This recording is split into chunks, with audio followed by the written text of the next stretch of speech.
লখিমপুৰৰ কেবিনেটত আমি ৰাজ্যৰ কৰ্মচাৰী সকললৈকে জিৰো কষ্ট অৰ্থাৎ কোনো প্ৰিমিয়াম নিদিয়াকৈ কেইটামান ইন্সুৰেন্স সেৱা আগবঢ়াম বুলি আমি প্ৰতিশ্ৰুতি দিছিলোঁ।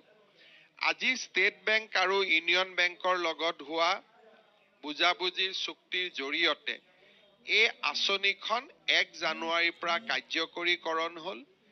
এতিয়াৰ পৰা ৰাজ্য চৰকাৰৰ যিকোনো কৰ্মচাৰীৰ প্ৰাকৃতিক মৃত্যু হ'লেও তেওঁলোকে ষ্টেট বেংক আৰু ইউনিয়ন বেংকৰ পৰা 10 লাখ টকাৰ লাইফ ইন্সুৰেন্স লাভ কৰিব। যদি প্ৰাকৃতিক হয়, ডিজিজৰ কাৰণে বেমাৰত মৃত্যু হয়, তথাপিতো চৰকাৰে আগবঢ়োৱা সুবিধাৰ উপৰিও তেওঁলোকে অতিৰিক্তকৈ আৰু 10 লাখ টকা লাভ কৰিব। ইয়াৰ উপৰিও যদি এক্সিডেণ্টেল ডেথ হয় 1 কোটি টকা তেওঁলোকৰ পৰিয়ালে পাব। যদি দুৰ্ঘটনাজনিত মৃত্যু হয়, দুৰ্ঘটনাত যদি তেওঁলোক পাৰ্মানেণ্ট ডিজেবল হয় 1 কোটি টকা পাব আৰু পাৰ্মানেণ্ট পাৰ্চিয়েল ডিজেবিলিটি হ'লে 80 লাখ টকা পৰ্যন্ত এই দুইটা বেংকৰ পৰা কৰ্মচাৰীসকলে লাভ কৰিব। আজিৰ দিনটোত ৰাজ্যৰ প্ৰশাসনীয় ব্যৱস্থাক আৰু এটা আমি নতুন দিগন্তলৈ লৈ গ'লো। নিযুক্তিৰ ক্ষেত্ৰত স্বচ্ছতা, তাক আমি অসমে আজি যি ভাৰতবৰ্ষক পথ দেখুৱাইছে, সি ইতিমধ্যে ৰাষ্ট্ৰীয় স্বীকৃতি পাব সক্ষম হৈছে আৰু অসমৰ ৰাইজেও নিযুক্তিৰ স্বচ্ছতাক অতি উষ্ণভাৱে আদৰণি জনাইছে। আমি আজিৰ পৰা বদলি বা ট্ৰান্সফাৰ প্ৰক্ৰিয়াত এটা স্বচ্ছতা আনিব খুজিছোঁ। তৃতীয় আৰু চতুৰ্থ শ্ৰেণীৰ কৰ্মচাৰীসকলে ট্ৰান্সফাৰ বিচাৰি চৰকাৰী কাৰ্যালয় দুৱাৰে দুৱাৰে ঘূৰি ফুৰাটো এটা নিত্য নৈমিত্তিক কথা আছিলে। নাৰ্ছৰ পৰা আৰম্ভ কৰি ফাৰ্মাচিষ্টৰ পৰা পুলিচ কনিষ্টবলৰ পৰা তেওঁলোকে চৰকাৰৰ দপ্তৰে দপ্তৰে ট্ৰান্সফাৰ পোষ্টিং বিচাৰি ঘূৰি ফুৰে আৰু বিভিন্ন ক্ষেত্ৰত ই ৰাজনৈতিক হস্তক্ষেপৰো এক প্ৰক্ৰিয়া হৈ পৰে। আজি আমি এটা পৰ্টেল মুকলি কৰিছোঁ, যাক স্বাগত সতীৰ্থ বুলি কৈছোঁ। এই পৰ্টেলটো প্ৰত্যেক বছৰে 1 জানুৱাৰীৰ পৰা 28 ফেব্ৰুৱাৰীলৈকে খোলা থাকিব। ৰাজ্যৰ তৃতীয় আৰু চতুৰ্থ বৰ্গৰ কৰ্মচাৰীসকলে যিমান কৰ্মচাৰীয়ে আবেদন কৰিব খোজে বদলিৰ 1, 2, 3, 4, 5 5টা অপশ্যন দি 5খন জিলাৰ অপশ্যন দি তেওঁলোকে বদলিৰ প্ৰক্ৰিয়াত অন্তৰ্ভুক্ত হ'ব আৰু এটা পাৰস্পৰিক বুজাবুজিৰে যিমান আমি একমডেট কৰিব পাৰোঁ, অৰ্থাৎ কোনো এখন ইনষ্টিটিউশ্যনক খালী নকৰোৱা কৰি যদি এখন হস্পিটালৰ পৰা এগৰাকী নাৰ্ছ গুচি আহে, তাত সেৱা বন্ধ হৈ যায়। কিন্তু যদি এগৰাকী ওলাই যায়, এগৰাকী সোমাই আহে, তেতিয়াহ'লে চিকিৎসালয়খনৰ সেৱা বঞ্চিত নহয়। সেইকাৰণে আজি আমি এটা নতুন পৰ্টেল, ভাৰতৰ ভিতৰতে প্ৰথম আমি এটা নতুন স্বচ্ছতা আনিছোঁ যে এতিয়াৰ পৰা তৃতীয় আৰু চতুৰ্থ বৰ্গৰ কৰ্মচাৰী গোটেই বছৰটো ট্ৰান্সফাৰ পোষ্টিং হৈ নাথাকে। জানুৱাৰী মাহত পৰ্টেলত আবেদন কৰিব, 28 ফেব্ৰুৱাৰীলৈকে পৰ্টেল খোলা থাকিব। বিহুৰ আগতে 14 এপ্ৰিলৰ আগতে কম্পিউটাৰে ট্ৰান্সফাৰ কৰি দিব, বিষয়াই নহয়। কম্পিউটাৰে লোকেট কৰিব যে এওঁ শিৱসাগৰৰ পৰা ধেমাজি আহিব খুজিছে, এখেতে ধেমাজিৰ পৰা শিৱসাগৰত আহিব খুজিছে। কম্পিউটাৰে তাক লোকেট কৰিব, কম্পিউটাৰে ডিচাইড কৰিব আৰু ডাইৰেক্টৰৰ ডিজিটেল ছিগনেচাৰত ট্ৰান্সফাৰ অৰ্ডাৰ ওলাই যাব। তাত মেনুৱেল হস্তক্ষেপ কাৰোৱে নাথাকিব। সেই স্বচ্ছতাৰ আৰু এটা স্বচ্ছ নিযুক্তিৰ পিছত স্বচ্ছ বদলিৰ এটা নতুন প্ৰক্ৰিয়ালৈ আজি অসমে খোজ দিলে। আপোনালোক সকলোৱে জানে যে যোৱা কিছুদিনত আমাৰ মন্ত্ৰীসভাৰ সম্প্ৰসাৰণ হৈছিল। আমি 18 জন মন্ত্ৰীক আমি চেষ্টা কৰিছিলোঁ যে গোটেই অসমত যাতে তেওঁলোকক ভৌগোলিকভাৱে বিতৰণ কৰিব পাৰি। আজি আমাৰ মন্ত্ৰীসভাৰ সম্প্ৰসাৰণৰ পিছত উজনি অসমৰ পৰা 6 জন মন্ত্ৰী, নামনি অসমৰ পৰা 4 জন মন্ত্ৰী, উত্তৰ অসমৰ পৰা 2 জন মন্ত্ৰী, মধ্যম অসমৰ পৰা 2জন মন্ত্ৰী, বৰাক ভেলী আৰু হিলছ ডিষ্ট্ৰিক্টৰ পৰা 3জন মন্ত্ৰী, আমি মন্ত্ৰী সভাখনক এটা সুষমভাৱে বিতৰণ কৰিছিলোঁ যোৱা লাষ্ট ৰিচাফলত, যাতে অসমৰ প্ৰতিটো ভৌগোলিক ক্ষেত্ৰকে অসম মন্ত্ৰীসভাই প্ৰতিনিধিত্ব কৰিব পাৰে। যোৱা 2024 বছৰটো আমাৰ বাবে এটা প্ৰাপ্তিৰ বৰ্ষ আছিল।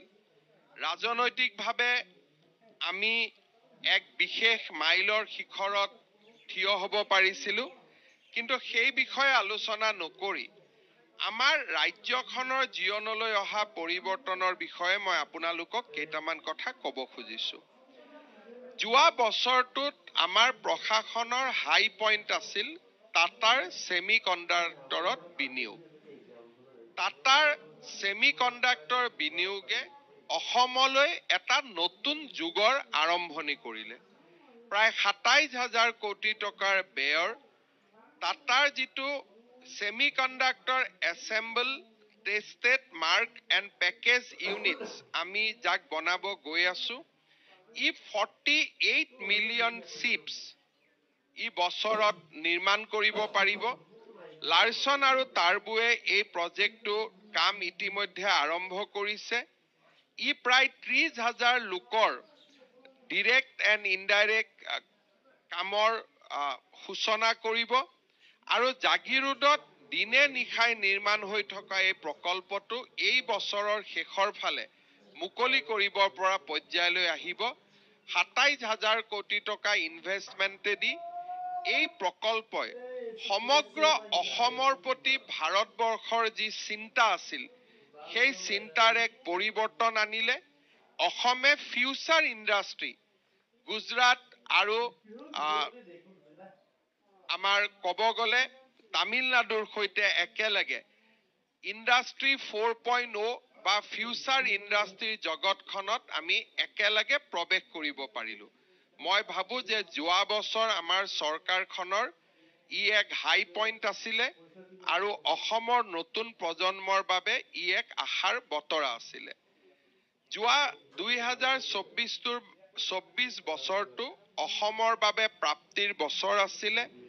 চৰাইদেউ মৈদামক প্ৰধানমন্ত্ৰী নৰেন্দ্ৰ মোদী ডাঙৰীয়াৰ ঐকান্তিক প্ৰচেষ্টাত 43rd world heritage property of India আৰু এই যিটো বিশ্ব ঐতিহ্যৰ স্বীকৃতি 46th ৱৰ্ল্ড হেৰিটেজ কনভেনশ্যনে আগবঢ়ালে, সি অসমক বিশ্ব ঐতিহ্যৰ মেপলৈ লৈ গ'ল আৰু অসমবাসীৰ বাবে এক বিৰল কৃতিত্ব কঢ়িয়াই আনিলে।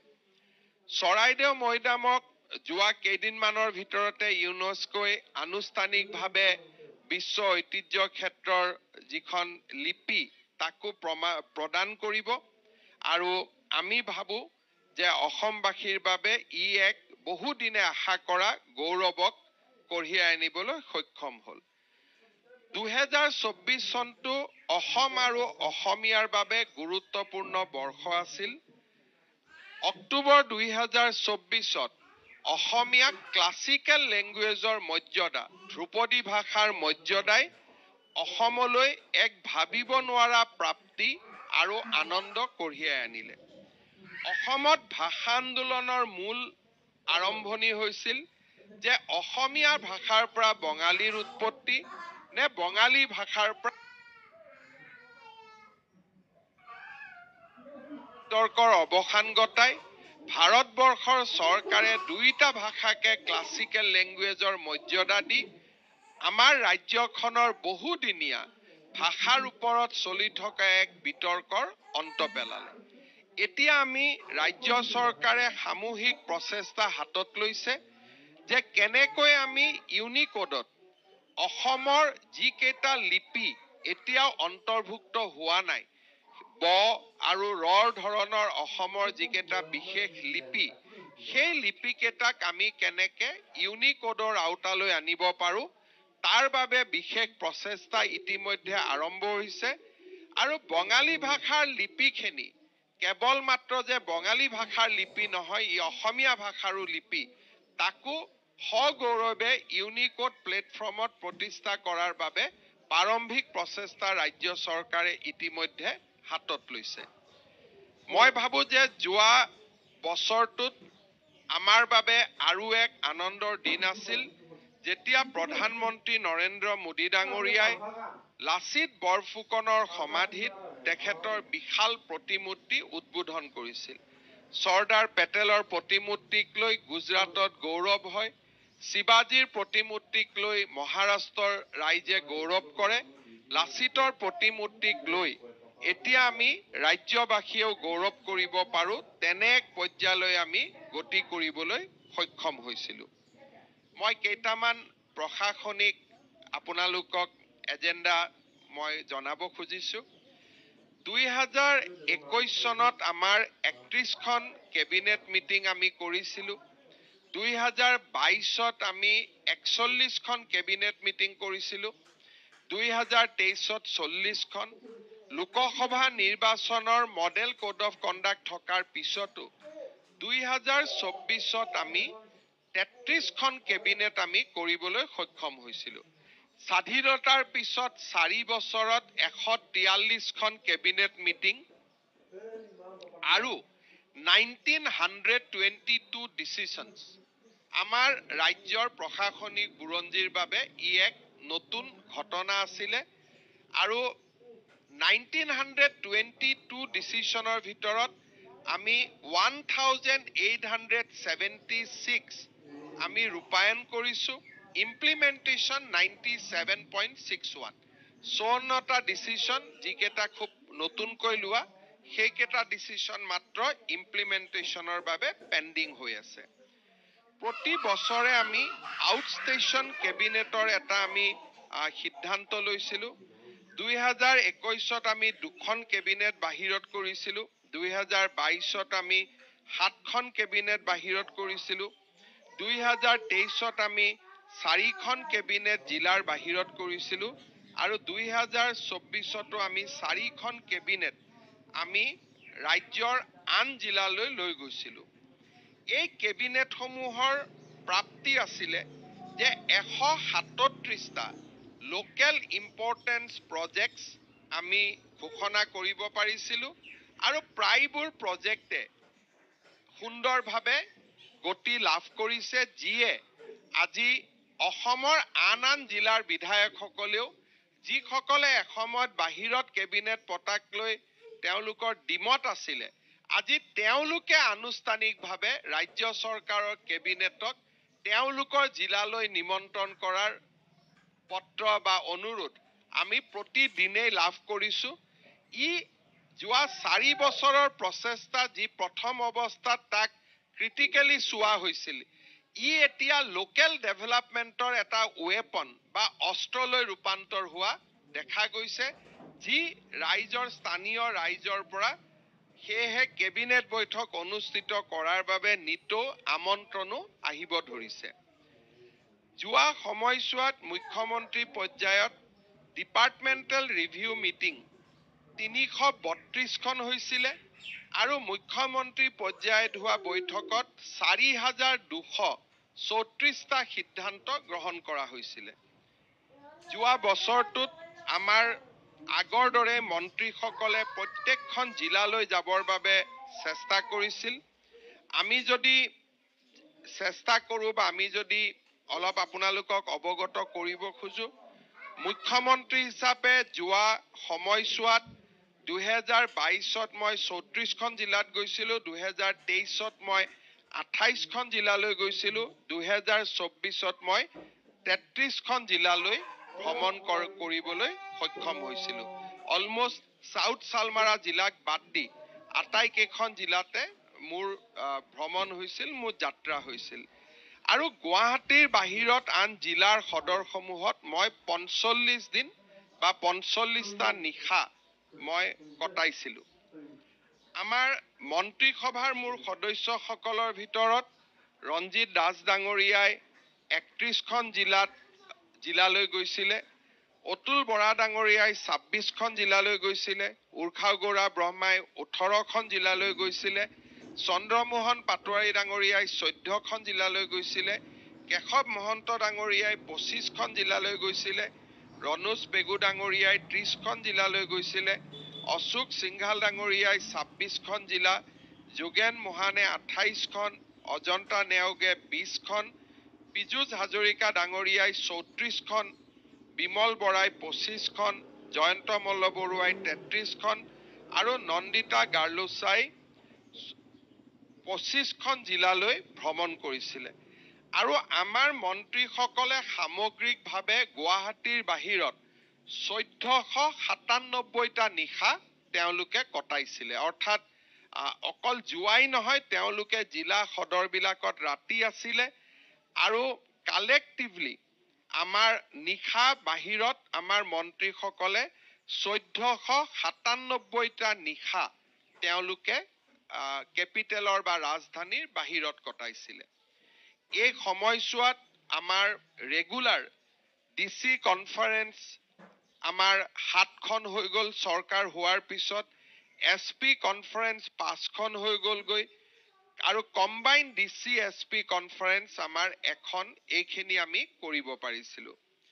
যোৱা বছৰটোত আমাৰ ভাৰতবৰ্ষৰ ৰাষ্ট্ৰপতি, উপৰাষ্ট্ৰপতি, প্ৰধানমন্ত্ৰী ডাঙৰীয়াৰ নিৰন্তৰ অসম ভ্ৰমণ হৈছিলে। ৰাষ্ট্ৰপতি ডাঙৰীয়ানীয়ে 2বাৰ অসম ভ্ৰমণ কৰিছিলে, প্ৰধানমন্ত্ৰী ডাঙৰীয়াই 3বাৰ অসম ভ্ৰমণ কৰিছিলে, এনিশা তেখেতে কাজিৰঙাত কটাইছিলে, গৃহমন্ত্ৰী ডাঙৰীয়াই 2বাৰ অসম ভ্ৰমণ কৰিছিলে, বিত্তমন্ত্ৰী ডাঙৰীয়ানীয়ে 1বাৰ অসম ভ্ৰমণ কৰিছিলে আৰু উপৰাষ্ট্ৰপতিয়ে 2বাৰ অসম ভ্ৰমণ কৰিছিলে। আৰু কালেক্টিভলি আমাৰ অসমত ইউনিয়ন মিনিষ্টাৰৰ এই বছৰটোত 168টা ভিজিট হৈছিলে, 168 টাইমছ ডিফাৰেণ্ট ইউনিয়ন মিনিষ্টাৰ, 66জন মন্ত্ৰীয়ে 168 বাৰ অসমলৈ আহিছিলে। কেন্দ্ৰৰ ৰাজনীতি বা অৰ্থনীতি বা ডেভেলপমেণ্ট গ'লত অসমৰ নতুন ভূমিকা বা অসমৰ বলিষ্ঠ ভূমিকা ই প্ৰদৰ্শিত হয়। এই বছৰটোত আমি বিধানসভাৰ মজিয়াক সুন্দৰভাৱে ব্যৱহাৰ কৰিছিলো ৰাইজৰ উন্নয়নৰ বাবে। এই সময়ছোৱাত আমাৰ যোৱা 22, 23 আৰু 24 চনত বিধানসভাত 209খন আইনৰ সংশোধন বা নতুন আইন আহে, 104টা বিধিৰ পৰিৱৰ্তন হয় আৰু বিধানসভাৰ মজিয়াত 71টা নতুন নীতি আমি ৰাখিবলৈ সক্ষম হওঁ। আমাৰ ৰাজ্যত কেইবাটাও গুৰুত্বপূৰ্ণ আঁচনি বৰ্তমান নিৰন্তৰভাৱে চলি আছে। আমি সকলোৱে জানো যে ৰাজ্যৰ দৰিদ্ৰতা, নীতি আয়োগে যি তেওঁলোকৰ ৰিপৰ্ট দাখিল কৰিছিলে যোৱা বছৰ, তাত কোৱা হৈছিলে যে আমাৰ ৰাজ্যৰ 25% জনতাক আমি চাইকেল অফ পভাৰ্টিৰ পৰা বাহিৰত আনিব পাৰিছিলো। অৰ্থাৎ আজি অসমত আমি দায়িত্ব লোৱাৰ আগতে যিমান দুখীয়া মানুহ আছিল তাৰ পাৰ্চেণ্টেজ 36%ৰ পৰা 25% লোকে পভাৰ্টিৰ চাইকেলৰ পৰা আঁতৰি আহি তেওঁলোকে এতিয়া লোৱাৰ মিডিল ক্লাছত ভৰি দিব পাৰিছে। This is the independent report of নীতি আয়োগ। আৰু ইয়াত গুৰুত্বপূৰ্ণ ভূমিকা গ্ৰহণ কৰিছিলে অৰুণোদয় আঁচনিখনে। আমি খুব সৰুকৈ আৰম্ভ কৰা অৰুণোদয় আঁচনিখন 2028 চনত এখন সৰ্বগ্ৰাসী আঁচনিত পৰিণত হয়। 2021ত 1,83,000, 2022ত 17 লাখ, 2023ত 24 লাখ বেনিফিচিয়াৰী লৈ পেলাই ই 2024ত এখন খুব অল ইনক্লুচিভ পভাৰ্টি এলিভেশ্যনৰ মডেললৈ ৰূপান্তৰিত হয়। আৰু যোৱা বছৰ এই আঁচনিখনত ৰাজ্য চৰকাৰে 3,681 কোটি টকা ব্যয় কৰে। আমাৰ ৰাজ্যৰ এই আঁচনিখন ভাৰতবৰ্ষৰ মোষ্ট প্ৰগ্ৰেছিভ লৈ গৈছে। সকলোৱে এতিয়া এটা নীতিগত সিদ্ধান্তত উপনীত হৈছে যে দৰিদ্ৰ লোকক সামগ্ৰী যোগান ধৰাতকৈ direct benefit of cash transfer যদি কৰাব পৰা যায় তেওঁলোকে পভাৰ্টি চাইকেলৰ পৰা বাহিৰত আহিব পাৰে আৰু স্থানীয় অৰ্থনীতিক সঞ্জীৱিত কৰে আজি যদি মই তেওঁলোকক কিবা এটা সামগ্ৰী যোগান ধৰো হাৰিয়ানা পাঞ্জাবৰ ফেক্টৰীৰ পৰা মই কিনি লৈ আহিম আৰু মোষ্ট অফ দা মানি বা পইচা অসমৰ বাহিৰলৈ গতি কৰে কিন্তু যেতিয়া অৰুণোদয় আঁচনিত আমি পুঁজি দিওঁ বটমত থকা মানুহক আমি টকা দিওঁ 1400 টকা ৰাজ্যৰ সৰু সৰু ক্ষুদ্ৰ ব্যৱসায়ী গোষ্ঠীলৈকে গুচি আহে খুচুৰা ব্যৱসায়িতালৈকে যায় সৰু সৰু তেওঁলোকে প্ৰডাকশ্যনৰ কামত ব্যৱহাৰ কৰে বিদ্যালয় স্কুল পঢ়াত ব্যৱহাৰ কৰে আৰু আজি ভাৰতবৰ্ষৰ মোষ্ট প্ৰগ্ৰেছিভ ষ্টেট বুলি আমি যাক কওঁ কৰ্ণাটক আৰু মহাৰাষ্ট্ৰই এই মডেলটোক আজি অসমৰ পৰা গৈ পেলাই ৰূপান্তৰ কৰিছে অসমলৈকে সঘনাই ভাৰতৰ আন ৰাজ্যৰ বিষয়াসকল আহিছে অৰুণোদয় আঁচনিৰ বিষয়ে শিকিছে আৰু আজি অৰুণোদয় আঁচনি বিভিন্ন নামত কৰ্ণাটক মহাৰাষ্ট্ৰ মধ্যপ্ৰদেশ ঝাৰখণ্ড আৰু পশ্চিম বংগ পাঁচখন ষ্টেটত অসমৰ মডেল ইমপ্লিমেণ্ট হৈছে কাৰণ Orunodoi because the best tool for poverty alleviation আৰু সেইকাৰণে কৰ্ণাটকৰ দৰে অগ্ৰণী ৰাজ্যয়ো ইয়াক ৰিকগনাইজ কৰিছে যোৱা বছৰটোত আৰু এটা আমাৰ খুব নতুন এখন আমি আঁচনি ৰূপায়ণ কৰিছিলো আঁচনিখনৰ নাম আছিল নিযুত মইনা আমি দেখা পাওঁ যে বহুতো ছোৱালীয়ে আৰ্থিক অৱস্থাৰ কাৰণে শিক্ষা আধাতে সমাপ্তি কৰিছিলে আৰু চাইল্ড মেৰেজৰ ওপৰত যেতিয়া আমি আক্ৰমণ কৰিছিলো তেতিয়া ৰাইজে কৈছিলে যে ঋণাত্মক ব্যৱস্থাৰ লগত পজিটিভ ব্যৱস্থা কি হ'ব পাৰে তেতিয়া আমি কৈছিলো যে আমি শিক্ষাক লজিক্যাল কনক্লুজনলৈকে লৈ যাম আজি অসমৰ 1,60,000 ছোৱালীয়ে প্ৰত্যেক মাহত একাদশ শ্ৰেণীত পঢ়িলে 1000 টকা ডিগ্ৰীত পঢ়িলে 1250 টকা পোষ্ট গ্ৰেজুৱেটত পঢ়িলে 2500 টকা স্কলাৰশ্বিপ লাভ কৰে আৰু অসমৰ নাৰী শিক্ষাৰ ক্ষেত্ৰত এক বহুত ডাঙৰ পৰিৱৰ্তনৰ ফালে লৈ গৈছে মই ভাবো যে drop out will B reduce আৰু অহা বছৰ যেতিয়া আমি দেখা পাম পৰিসংখ্যা শিক্ষা বিভাগে দিব পাৰিব যে drop out will be very very minimise আৰু অসমৰ এই আঁচনিখনৰ বিষয়েও এতিয়া ভাৰতৰ বিভিন্ন ৰাজ্যৰ চৰকাৰ আহিছে নিযুত মইনা আঁচনিখনৰ বিষয়ে জানিবৰ বাবে বুজিবৰ কাৰণে মই ভাবো যে নেক্সট ইয়াৰ ইণ্ডিয়াৰ এটলিষ্ট 10খন নতুন ৰাজ্যই এই আঁচনিখন ৰূপায়ণ কৰিব আৰু মুখ্যমন্ত্ৰী সন্মিলনতো মোক এই আঁচনিখনৰ বিষয়ে প্ৰেজেন্টেশ্যন দিবৰ বাবে কোৱা হৈছিল আৰু তাৰ পিছত অসমলৈ বহু কেইখন ৰাজ্য চৰকাৰৰ প্ৰতিনিধি আহিছে এই আঁচনিখনৰ বিষয়ে জানিবলৈ চৰকাৰী চাকৰিৰ লগতে মুখ্যমন্ত্ৰীৰ আত্মনিৰ্ভৰ অসম অভিযান 2 লাখ টকা আৰু 5 লাখ টকা যদি MBBS ইঞ্জিনিয়াৰিং পাছ কৰে 5 লাখ টকা আন ল'ৰা ছোৱালীক 2 লাখ টকা আমি 25,000 ল'ৰা ছোৱালীক 2 লাখ টকাকৈ দিছিলো তেওঁলোকৰ পইচা যাতে কোনো বেয়া কামত ব্যৱহাৰ নকৰে তেওঁলোকৰ লগত একোজন CM ফেলো আমি দিছিলো অৰ্থাৎ তেওঁলোকক যাতে নিৰন্তৰ পৰ্যবেক্ষণ কৰে এতিয়া লাহে লাহে এই টকাৰে কেনেকৈ বহু কেইজন লোক আত্মনিৰ্ভৰশীল হ'ল তাৰ বাতৰি লাহে লাহে আহিবলৈ আৰম্ভ কৰিছে আমাৰ উদ্দেশ্য হ'ল এই ল'ৰা ছোৱালীখিনিক আমি আগবঢ়াই লৈ গৈ প্ৰধানমন্ত্ৰীৰ মুদ্ৰা আঁচনি পৰ্যায়লৈকে লৈ যোৱা আমি এই বছৰ আৰু 1 লাখ ল'ৰা ছোৱালীক এই আঁচনিখনৰ অধীনলৈ লৈ যাবৰ বাবে চেষ্টা কৰিছো 2025ত এখন আমাৰ খুব ডাঙৰ ফ্লেগশ্বিপ আঁচনি ৰূপায়ণ হ'ব সেইটো হ'ল যে 30 লাখ মহিলাক উদ্যোগী কৰাৰ প্ৰচেষ্টা প্ৰথম এই 30 লাখ মহিলাই চৰকাৰৰ পৰা 10,000 টকাৰ সিড কেপিটেল পাব ঘৰত তেওঁলোকে কাম আৰম্ভ কৰাৰ লগে লগে দ্বিতীয় বছৰ তেওঁলোকে বেংকৰ পৰা 25,000 টকা পাব য'ত 12,500 চৰকাৰে দিব 12,500 বেংকে দিব থাৰ্ড ইয়াৰ আমি তেওঁলোকক 50,000 টকা দিম, যাৰ 25,000 ৰাজ্য চৰকাৰে দিব, 25,000 বেংকে দিব। বেনিফিচিয়াৰী 10,000ত যদিও 30 লাখ, 25 আৰু 50লৈকে যাওঁতে কমি কমি গৈ থাকিব। কাৰণ যোনে টকা দুৰুপয়োগ নকৰে, সঁচাকৈ বিনিয়োগ কৰে, তেওঁলোকেহে নেক্সট জখলাটোলৈকে উঠিব পাৰিব। আমাৰ ৰাজ্যত মহিলাসকলৰ মাজত ইতিমধ্যে এই আঁচনিখনে বহু বেছি জনপ্ৰিয়তা লাভ কৰিবলৈ সক্ষম হৈছে। আৰু এটা কথা মই আপোনালোকক জনাব খুজিছো যে এই 2024 চনৰ বছৰলৈকে 12,71,672 গৰাকী মহিলাক আমি মাইক্ৰ ফাইনেন্সৰ লোনৰ পৰা ৰেহাই দি তেওঁলোকক আমি নতুনকৈ বেংকৰ পৰা লোন ল'ব পৰা পৰ্যায়লৈকে আমি আনি দিছো। ৰাজহৰ ক্ষেত্ৰত অসমৰ বহুদিনীয়া খিলঞ্জীয়া লোকক মাটিৰ পট্টন দিয়াৰ যি দাবী আছিল, তাক আমি আজি এটা শেষ পৰ্যায়লৈকে লৈ আহিব পাৰিছো।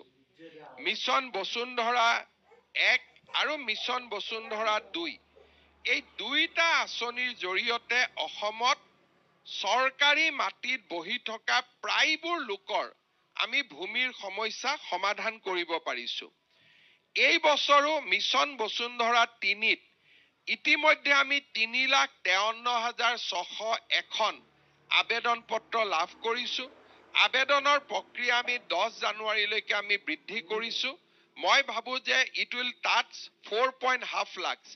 তাৰ মানে গোটেই যদি আমি কালেক্টিভলি 3টা মিছনত যদি আমি চাওঁ, এই মিছনে 20 লাখ লোকক স্পৰ্শ কৰিবলৈ সক্ষম হ'ব।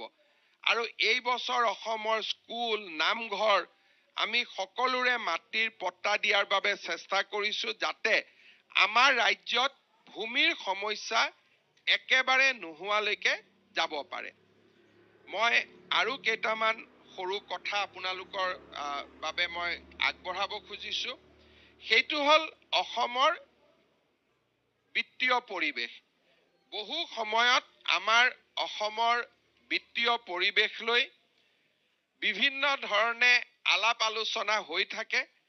মই আপোনালোকক জনাব খুজিছো যে 2020-21 চনত অসমৰ GSDP আছিল 3,40,000 টকা। আৰু এই বছৰ অসমৰ GSDP হ'লগৈ 6,43,000 কোটি টকা। আৰু 2024-25 চনৰ প্ৰিলিমিনাৰী এষ্টিমেট মতে will touch 7,12,000 crore GDP by next year. অৰ্থাৎ মোৰ যিটো কল্পনা আছিল যে 2028 চনৰ ভিতৰত Assam should be a million economy. এই মিলিয়ন ইকনমিৰ ৰাস্তালৈকে আমি দ্ৰুত গতিত আগবাঢ়িছো। আৰু যদি আমি প্ৰজেক্টেড ফিগাৰ চাওঁ, 2028 আমি মিলিয়ন ইকনমিলৈ ৰূপান্তৰিত হ'ম। আৰু অসমৰ বিত্তীয় অৱস্থাৰ ক্ষেত্ৰত ই এটা যথেষ্ট ডাঙৰ বৰঙণি কঢ়িয়াই আনিব পাৰিছে। আৰু অসমৰ GDP আজি আমি দেশৰ 17 নম্বৰত ভৰি দিছো। 16 নম্বৰত যাবৰ কাৰণে now we are in close contest with Punjab. পাঞ্জাবৰ লগত আমাৰ কম্পিটিশন চলি আছে। নেক্সট 3টা বছৰৰ ভিতৰত যদি অসমৰ উন্নয়নৰ গতি এই দিশত থাকে, within 3 hours 2028 will be million economy before Punjab. আৰু সেই দিশত আমি আমাৰ ৰাজ্যখনক দ্ৰুত গতিত আজি আমি আগুৱাই লৈ গৈছো। যোৱা বছৰটোত নিবনুৱা লোকৰ বাবে বা ল'ৰা ছোৱালীৰ বাবে স্বচ্ছতা এক নতুন বাতৰি আছিলে। বৰ্তমানলৈকে আমাৰ ৰাজ্যত আমি 1,24,680টা নিযুক্তি এটাও হাইকোৰ্ট কেছ নোহোৱাকৈ দিবৰ বাবে সক্ষম হৈছো। Assam government has no litigation in high court. এপইণ্টমেণ্টৰ ক্ষেত্ৰত কোনো ধৰণৰ লিটিগেশ্যন নাই। আৰু ই অসমৰ প্ৰশাসনিক বুৰঞ্জীৰ বাবে এটা নতুন ঘটনা। অহা কেইটামান মাহৰ ভিতৰত আমি নতুনকৈ 36,753টা নতুন নিযুক্তি দিয়াৰ বাবে আমি আগবাঢ়ি গৈ আছো। ৰাজ্য চৰকাৰৰ এটা বিশেষ দায়িত্ব হৈছে ৰাজ্যত আইন শৃংখলা ৰক্ষা কৰা। অসমে আইন শৃংখলাৰ ক্ষেত্ৰত চমকপ্ৰদ সাফল্য লাভ কৰিবলৈ